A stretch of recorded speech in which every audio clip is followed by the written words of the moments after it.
Hello friends देखो ये मुग बुट गजा ये अल्प गजा हम मु फ्रिज रखी देती देखो केते बड़ बड़ गजा होती देखिपारे समस्ते सकाଳେ संध्यारे मुग बुट गजा खाती से आम केमी सठिक तरीका खाइबा। देखो गोटे कड़े टे तेल मुझे अल्प तेल देवे मुग बुट गजार अल्प टिके तेल दे आम जदि आपको सिझेदबा तार उपयुक्त विटामिन पाइबा से तेल तो देवी तेल रे आ पियाज टिके देगी आउ टिके टेस्ट लगे पियाज टमाटो कंचा लंका देवी टमाटो पियाज कंचा लंका गोटे थर देदे कि रेड हवा दरकार नहीं मुग बुट गजा कड़े देदेवी अल्प सिझेला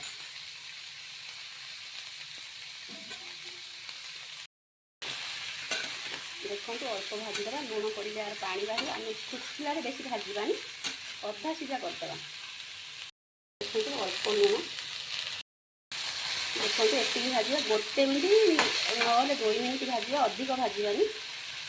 करदेली अब बाहर करदे देखो केते बढ़िया होती यही तरीका ही मुग बुट गजा खाइबे आपन स्वास्थ्य भल आ उपयुक्त विटामिन आनी पाइबा। मैंने देखूँ एवं जानिले मुग बुट गजार सठिक तरीका खाइबार यार उपयुक्त विटामिन पाइबा आम एमती ही खाइबा। देखो यार टेस्ट बहुत बढ़िया टेस्ट कर पाऊँ।